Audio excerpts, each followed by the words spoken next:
دوستان عزیزم سلام، امیدوارم حالتون عالی باشه. امروز هم با شما هستیم با یک ویدیو دیگه از تهران پایتخت ایران به خیابون پاسداران اومدیم تا برای شما یک ویدیوی جذاب تهیه بکنیم.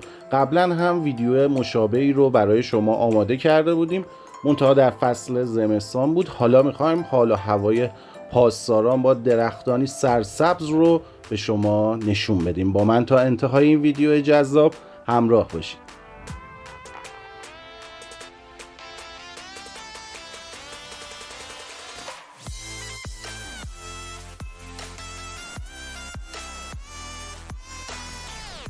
در حال حاضر در خیابون شریعتی بالاتر از پل سید خندان در حال حرکت هستیم به سمت خیابان پاسداران.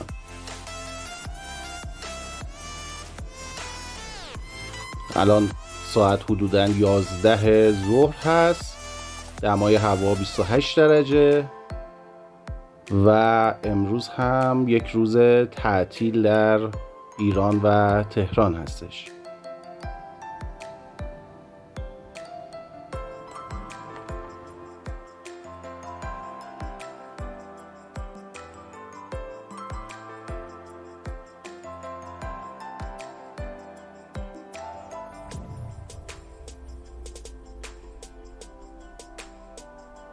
دوستان عزیزم اگر هنوز کانال رو سابسکرایب نکردید لطفاً همین حالا کانال رو سابسکرایب بکنید و دکمه زنگوله رو فشار بدید تا اولین نفری باشید که از ویدیوهای جدید ما با خبر میشید. ممنونم از حمایت های شما.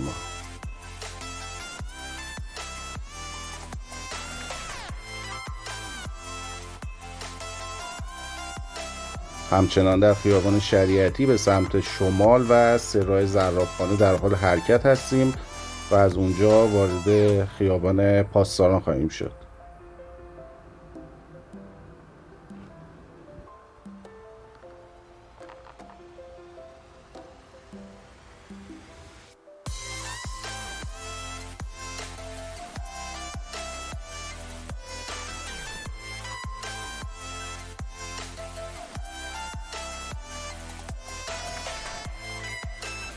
اینجا رو تماشا کنید که چقدر زیباست، درختان سرسبز و جاده بسیار زیبایی که داریم از اون گذر میکنیم تا به سمت خیابان پاسداران وارد بشیم.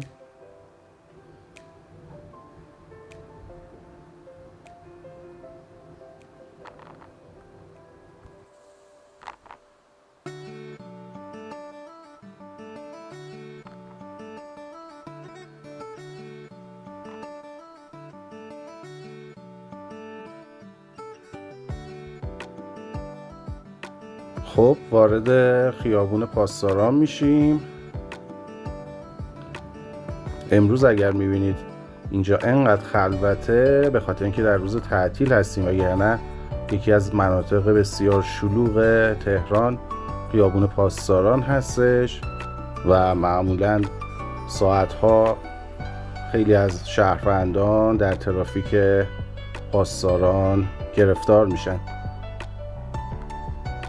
خب اینجا هم خیابون پاسداران شروع میشه، به سمت شمال حرکت میکنیم.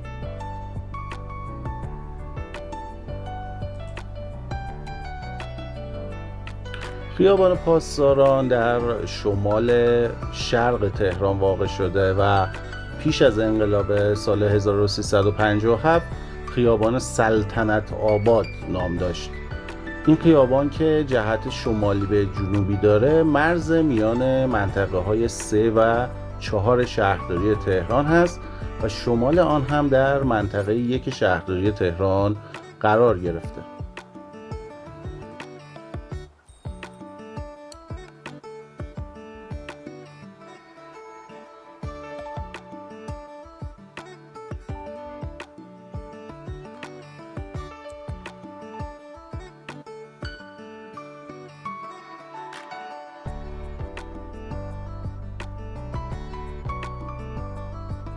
به طور کلی خیابون پاسداران و محله پاسداران جزو مناطق لوکس و گران قیمت تهران به حساب میاد. این منطقه از 13 محله برخورداره. شاید براتون عجیب باشه اما این خیابون به دلیل طول بسیار زیادی که داره، حدوداً 9 کیلومتر طول این خیابون هستش. جنوبش به سراح زرابخانه و شمال آن به فرمانیه در منطقه 1 شهرداری تهران میرسه.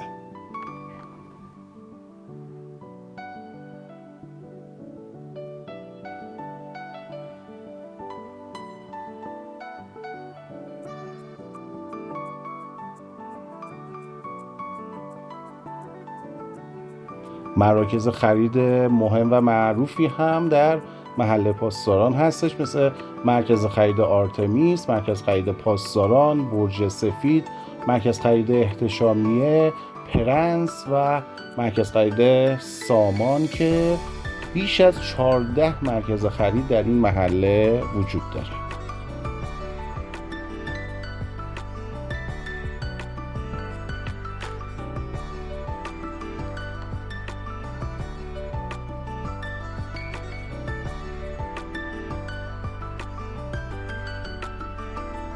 سرسبزی درختان هم باعث شده که جلوه بسیار زیبایی رو در این محله به وجود بیاره و برخلاف ویدیویی که در فصل زمستان گرفته بودیم، الان در تابستان شرایط کاملا متفاوت.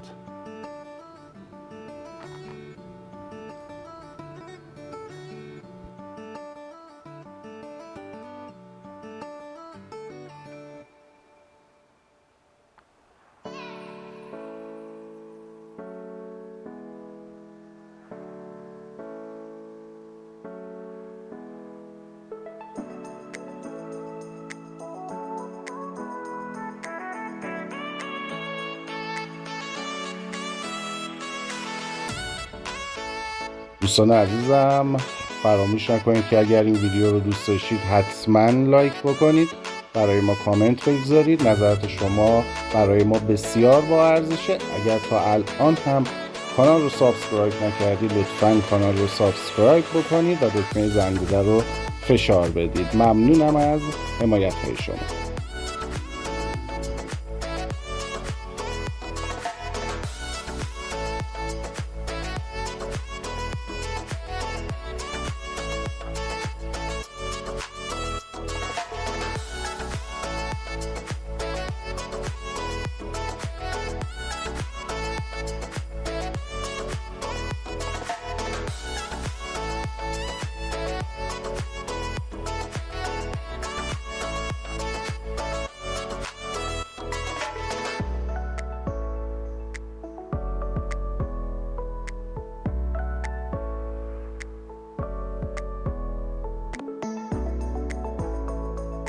انتهای خیابون پاسداران به سمت شمال به فرمانیه میرسه و ما از سمت چپ عبور میکنیم تا از این منطقه به سمت خیابون دولت حرکت بکنیم و از محله دروس و قلهک میگذریم.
دوستان عزیزم ممنون که تا انتهای این ویدیو از خیابان پاسداران با من همراه بودید. امیدوارم از دیدن این ویدیو لذت برده باشید. اگر ویدیو رو دوست داشتید حتما لایک بکنید، برای ما کامنت بذارید. ممنونم از حمایت های شما. منتظر ویدیوهای جدید ما باشید.